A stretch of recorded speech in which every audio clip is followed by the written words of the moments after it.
If you haven't been living under the rock, you'll know that the Fast and Furious franchise is a complicated series of sequels, prequels, spin-offs, and according to Vin Diesel, a potential endgame-style two-parter for the 10th film. Add in a bit of on-set beef between some of the actors and some of the characters literally coming back from the dead, and you have the perfect recipe for a franchise that's been going strong for close to 2 decades with over $1 billion in box office revenue.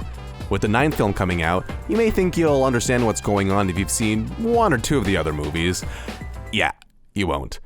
So, if you want to see how a film franchise goes from this to this, sit back, relax, and crack open a cold one.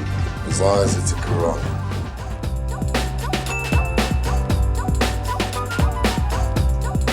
In 1999, writer Ken Lee wrote an article showing the deep and seedy underbelly of street racing in the New Jersey area. Director Rob Cohen read the article and became determined to make a film about the street racing culture. At the time, the name of the film was Red Line, in reference to the starting line of the race. Rob Cohen ended up changing the name to The Fast and the Furious, but not before coming to a deal with Roger Corman, who owned the rights to the name The Fast and the Furious after a 1955 movie. The franchise starts out with The Fast and Furious in 2001. We meet Brian O'Connor, an undercover cop played by Paul Walker, who's sent out to infiltrate and take down a gang of street racing thieves who have stolen millions of dollars of DVD players. Brian meets Dominic Toretto, played by Vin Diesel, which is a more fitting name for a racer than Dominic Toretto. The two race and we are introduced to NOS, the magical button that makes your car go extra fast. After Brian says the line I've quoted after losing every single pickup basketball game in high school. Dude, I almost had you. Him and Dom escape the cops and earn each other's respect. The cops are beginning to suspect Dom and his crew of being the gang of street racing thieves, but I think they're way off. We meet Rochelle Rodriguez, who plays Dom's girlfriend Letty, and Brian starts dating Dom's sister Mia. Brian and Dom's bromance grows too strong, and the bond is broken when Brian is forced to call in the medical helicopter and reveal that he's an undercover agent. The two are forced to race their feelings. Dom teases his superhuman abilities by coming out of an accident unscathed, and as the cops are approaching, Brian pulls the broest move of all and lets Dom go before the cops show up. Too Fast, Too Furious takes place in that city named after that one Will Smith song. Brian is now the full-fledged street racer, and this is a lot of people's favorite film because we're introduced to some of the best characters in the franchise. We have the delight of meeting Tej, played by Ludacris, who's the organizer and former racer who helps Brian rack up mad Miami cred. After a street race that ends with a bridge jump, Brian is brought in by the Popo. Damn it, Brian, you were doing such a good job of laying low. The police want Brian to go undercover yet again. They want him to join the criminal organization run by Verone and find out all about the drugs that they're smuggling. The police will wipe Brian's criminal record if he helps them. He calls in his childhood friend and ex-con Roman and convinces him to join the team after a very close chat. I need you to come to Miami and drive with me. Eva Mendes joins the group as yet another undercover cop, and the two of them will have the unsafest drive in the entire Fast and Furious franchise. Verone hosts an audition for the drivers, and wouldn't you know it, our merry gang of drivers all get picked. Their job is to smuggle a bunch of money, but the police are hot on their trail. After ejecting the drug dealers, Verone is one step ahead of Brian and escapes on a boat. This is where we learn in the franchise that cars don't care where you are, they will find a way to get there. The two save the day, and Brian is a free man. Now we move on to the Halloween 3 of the franchise, The Fast and Furious Tokyo Drift. This was the first attempt of the franchise to branch out and tell a story within the universe while introducing new characters. This is where we meet Sean, a high school oh wait, he's supposed to be in high school. It must be something they're putting in the water. After a street race gone bad, Sean is sent to live in Tokyo with his uncle as punishment. There, Sean meets Bow Wow, who introduces him to the wonderful world of drifting. What do you mean, drift? After only seeing someone drift for the first time moments ago, Sean challenges the best racer there is, DK. Despite not having a car, we're introduced to Han, who lets Sean race with his car. After Sean's drift abilities fail to kick in, he totals the car and loses the race.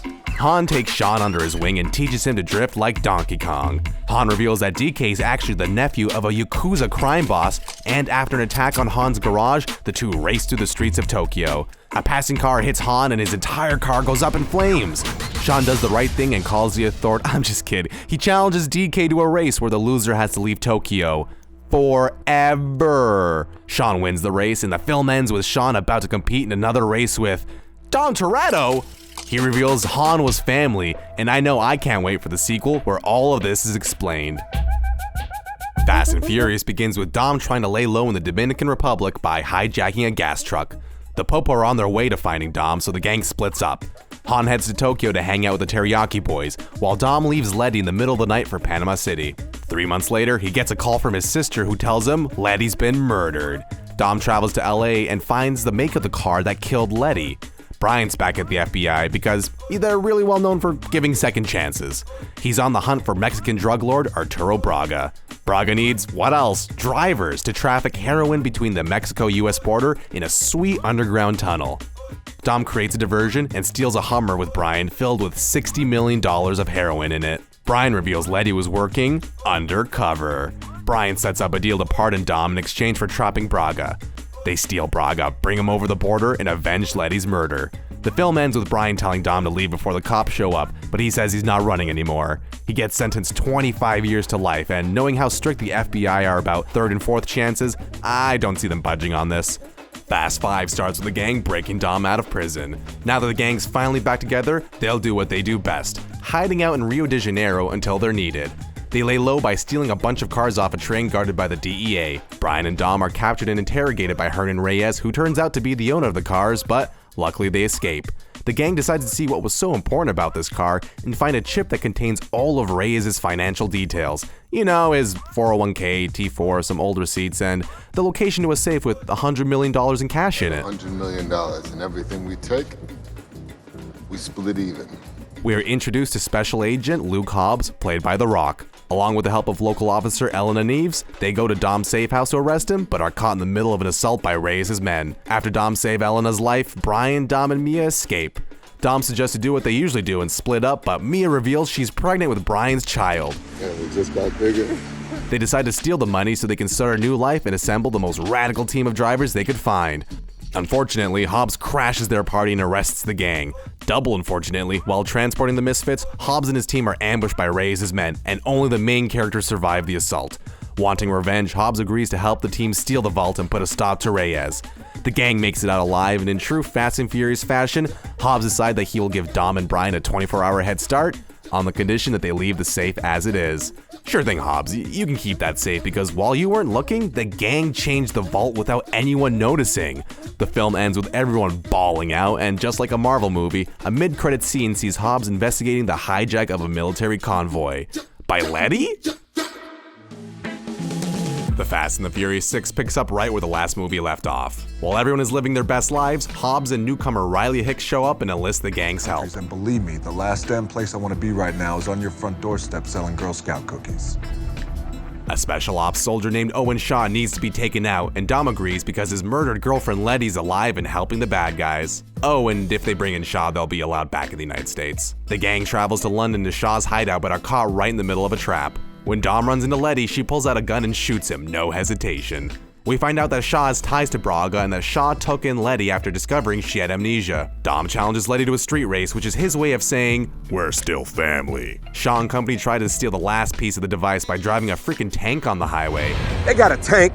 I'm sorry, did somebody just say a tank? Luckily, Dom and company stops them, and this is where the franchise turns from street racing into superheroes. Things just keep getting worse for Dom as Shaw reveals Mia's been kidnapped and Hobbs is forced to release Shaw. Shaw boards a cargo plane, and we all know the Fast and Furious rules. You can't escape the cars. The gang stops the takeoff by weighing down the plane while Brian jumps on board and rescues Mia. Giselle sacrifices herself to save Han, and Letty kills Riley and escapes with Hobbs. As the plane crashes, Shaw is thrown out and badly injured, while Dom ejects his car out of the nose of a flaming airplane and might just need some Neosporin after.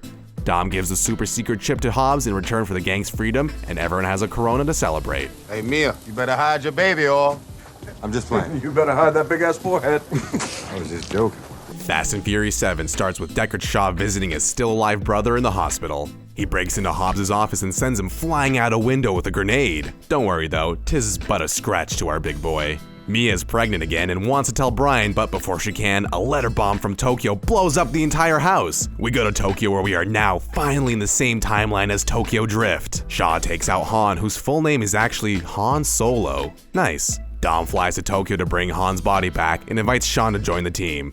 Kurt Russell shows up as Mr. Nobody and offers to help the gang if they help him track down God's Eye, a computer program that can find anyone, anywhere, at any time. More of a Corona man myself.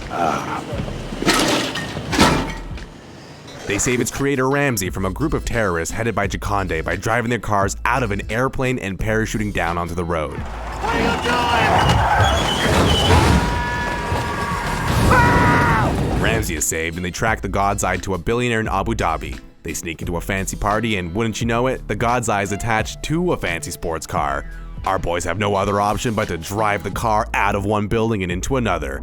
Sorry, make that 2 buildings.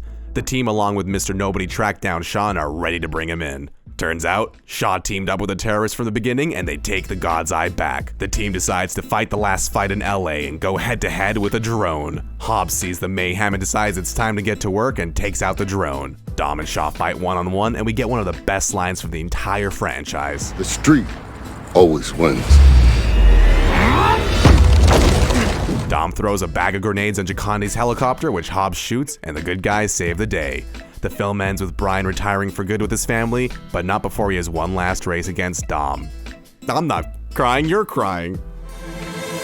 Hope you like puns because the 8th installment is here and it's the fate of the furious. The gang is enlisted to recover an EMP device by Hobbs in Berlin. During the mission, Dom goes rogue and tries to take out Hobbs. The gang escapes and Hobbs is put in the prison right across from our favorite Shaw brother. The two escape during a prison fight, but that's exactly what Mr. Nobody wanted. The reason Dom is rogue is that his ex-lover Elena is being held hostage by Charlize Theron, aka Cypher. Oh, and Dom has a kid that he doesn't know about. Cypher gets Dom to steal some nuclear codes while hacking every car in the city as a distraction. Dom steals the codes but runs into old friends. Luckily, as is written in Vin Diesel's contract, Vin always wins. He shoots Shaw and Letty steals the codes but is caught by Dom, who refuses to shoot her. Cypher punishes Dom for not listening and shoots Elena in front of him. We then go to Russia where Dom helps Cypher steal a nuclear sub. 2 wingsuits fly onto the plane Dom's kid is on, and it's the Shaw brothers. We find out Dom had a secret meeting with Shaw's mother and faked his death. We have an amazing fight scene where Shaw's holding a baby, and once Dom hears that his child is safe, turns his attention to the sub. He destroys the sub, Cypher reveals she was actually on the plane and parachutes away, and the gang protects Dom from a wall of fire with their cars. Nice. Hobbs' name is cleared, but he retires to spend more time with his daughter. Shaw's welcomed into Dom's family, and the numbered films come to a stop here.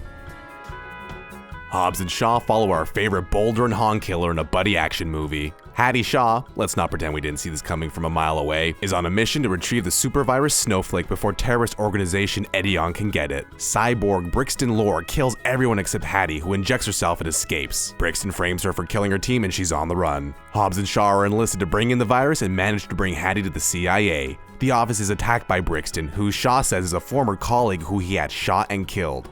They find the creator of the Snowflake who tells them they either need to kill Hattie or extract the virus within 24 hours before it goes airborne and eradicates all of humanity. They travel to Russia and steal the virus extractor, but sadly it breaks during their escape. Hobbs knows the perfect guy to fix such a complicated piece of tech, his estranged brother who is a mechanic in Samoa.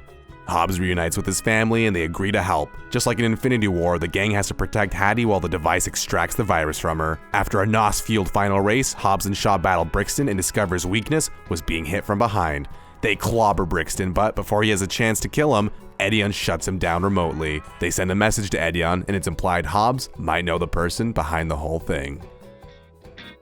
For a franchise that will without a doubt enter the double-digit territory, it's not uncommon to have indifferences during the production. During the filming of the 8th movie, The Rock tweeted that he had zero tolerance for candy asses on the set of the new film. He kept silent about who he was talking about, but it was later revealed to be Vin Diesel. Apparently things got so bad between The Rock and Vin Diesel that they were not on set at the same time. The Rock said, "That is correct. We were not in any scenes together. Vin and I had a few discussions, including an important face-to-face in my trailer." Despite all this, The Rock played his cool and seems to have squashed the beef for now. You may not see him in the next film, but you can count on an endgame meetup for the 10th film. To quote The Rock, "All roads lead to one thing. I'll be seeing you soon, Toretto." With Fast and Furious 9 coming out and shocking everyone with its twist that Han is still alive, the internet's been buzzing with what they think will be next for the franchise. While some people think that Han simply rolled out of the car before impact, others believe that after watching Hobbs and Shaw, perhaps a Robo-Han could make an appearance. Han will surely want revenge on Shaw for, killing him, but since Shaw saved Dom's baby and is in his good books, we could see a war between two factions happening, although I'm sure the two rival gangs will put their differences aside to take down the mysterious Edion. There's also been theories and jokes for years that the Fast and Furious franchise will end up in outer space, and while I can't see them outright having the plot take them there, I don't rule out that we may see some sort of space race. At the end of the day, the Fast and Furious franchise may be about fast driving cars, but as lame as it sounds, it really is about family. It's about following these crazy, action-loving group of people over the years. We've seen the world change around these characters and have seen how they adapt to it. Whether it's stealing a DVD player or eradicating a virus that will kill all of mankind, we really don't care what these people are doing, as long as they're doing it as a family. The total runtime for the franchise is 18 hours, and this is just the beginner's guide, so I'm sure I missed some of your favorite moments. Leave a comment below telling me who your favorite bald guy from the franchise is, or whether or not my crank crossover theory won't work. And if you like this video, subscribe and leave a thumbs up. We have some pretty cool stuff coming.